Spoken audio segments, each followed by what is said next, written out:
Halo Cruisers, kalian lagi nonton ditemenin sama Arjuna nih. Secara umum, kita mengetahui bahwa manusia dan hewan memiliki alat indera yang fungsinya untuk mengetahui keadaan luar, meliputi indera penglihat, pendengar, pembau atau pencium, pengecap, dan peraba. Nah, tahukah kalian, meskipun tanaman tidak memiliki alat indera, tetapi mereka terbukti memiliki kebiasaan seperti manusia. Nah, berikut ini ada beberapa penelitian menakjubkan seputar tanaman yang mungkin kalian belum tahu.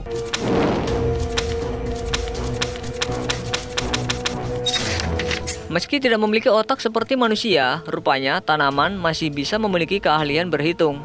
Loh, kok bisa? Apa tanaman punya kalkulator portable? Kayaknya enggak ya. Yang dimaksud di sini bukan menghitung pengurangan atau perkalian, tetapi yang dimaksud tanaman yang bisa berhitung itu bisa menghitung waktu keberadaan mangsanya. Jenis tanaman itu adalah si Venus flytrap. Ya, tanaman yang bentuknya seperti mulut monster ini bisa menghitung sampai 2 dan 5 untuk menjebak dan kemudian mencerna mangsanya. Si Venus ini punya mekanisme kerja sendiri. Dia bisa membedakan mana mangsa hidup dan rangsangan non-mangsa, seperti tetesan air hujan. Contohnya, ketika seekor serangga merangkak di sepanjang daun si Venus dan menyentuh bulu-bulu halusnya, dia bakal siap ngejebak serangga itu dengan menutup mulutnya. Perangkap ini hanya menutup jika gerakan kedua terjadi dalam waktu sekitar 20 detik dari gerakan pertama. Kalian pernah kebayang gak sih kalau tanaman itu bisa mengeluarkan suara? Ternyata memang bisa. Hal itu pun dipermudah dengan adanya alat perekam suara bernama Yuan yang diciptakan oleh komunitas Damanhur asal Italia. Dengan alat ini, mereka menciptakan instrumen yang mampu melihat variasi elektromagnetik dari permukaan daun ke sistem akar tumbuhan, lalu menerjemahkannya menjadi suara yang terbilang merdu untuk didengar.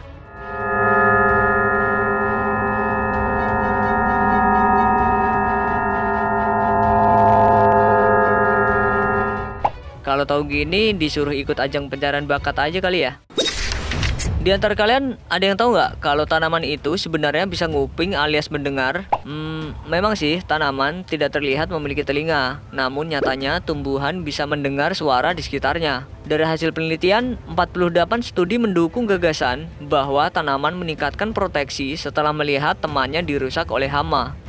Contohnya, ada tanaman tembakau yang diberikan sinyal karena telah dirusak oleh ulat hornworm. Lalu tanaman lainnya pun mendengar sinyal tersebut, sehingga tanaman lainnya bisa memproteksi diri mereka dari serangan hama dengan cara mengurangi memasak makanan, sehingga daun mereka menjadi kecil dan ulat pun tidak tertarik untuk memangsa daun mereka.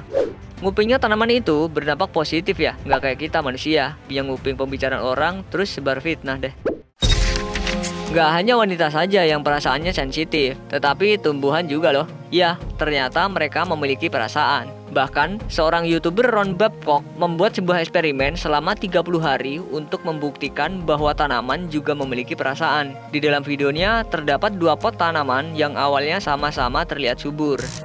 Di masa penelitiannya, Ron terlihat memperlakukan tanaman A dengan baik, mengajak ngobrol dan melontarkan kalimat pujian untuk tanamannya. You are so pretty.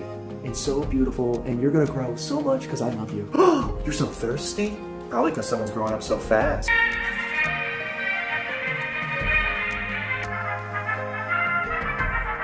Is a daddy. Namun perlakuan Ron berbanding terbalik dengan tanaman B. Ron justru membentak-bentak dan mencaci maki si tanaman ini. You trying to grow? You can't grow. Crap's a sack can't grow. You don't sack crap. Now shut up. Careful. Dan di hari terakhir percobaannya, Ron memperlihatkan kondisi kedua tanamannya yang sangat jauh berbeda. Hasilnya bisa kalian lihat di video yang diunggahnya ini. Now, time to say goodbye. Selain itu, perusahaan IKEA juga pernah membuat eksperimen tentang perasaan tanaman terhadap komentar positif dan negatif. Sama seperti video penelitian sebelumnya, kondisi kedua tanaman di video ini terlihat jauh berbeda. Ternyata tanaman juga bisa galau ya, kayak kalian para jomblo. Ayo, siapa nih di sini yang suka makan sayur bayam? Tahukah kalian, di balik bayam yang sering kita konsumsi, ternyata insinyur MIT telah mengubah tanaman bayam menjadi sensor yang dapat mendeteksi bahan peledak di dalam air atau tanah. Sebelumnya, para ilmuwan menanamkan karbon nanotube pada tanaman bayam, sehingga dapat mendeteksi senyawa nitroaromatik yang sering digunakan pada ranjau darat dan bahan peledak lainnya. Kemudian, karbon nanotube ini memancarkan sinyal fluorescence yang dapat dibaca kamera inframerah. Beberapa karbon nanotube yang tertanam pun juga memancarkan sinyal neon konstan yang berfungsi sebagai referensi. Sementara sinyal fluoresen akan mendeteksi senyawa peledak. Dengan kedua sinyal ini, maka tanaman bayam akan mudah mendeteksi bahan peledak. Dan nantinya, hasil dari pendeteksi tersebut akan terlihat melalui kamera inframerah dan kemudian terkirim secara nirkabel, sehingga dapat menyampaikan informasi tersebut ke perangkat genggam yang mirip dengan smartphone. Kalian mungkin pernah mendengar mitos, jika ingin tanaman rumah kalian tumbuh subur, mereka harus mendengarkan alunan musik. Kira-kira bener gak ya? Biar nggak bingung, nih Mimin jelasin. Ternyata ada beberapa ilmuwan yang mengatakan bahwa tanaman bereaksi pada suara karena secara alami mereka merasakan perubahan dari angin atau gerakan hewan di sekitarnya. Gelombang suara ini pun juga menekan sel tanaman tersebut. Hal ini juga terlihat pada penelitian ini. Pada video ini terlihat pria tua sedang memotong sayuran di samping tanaman yang sudah terpasang alat pendeteksi reaksi.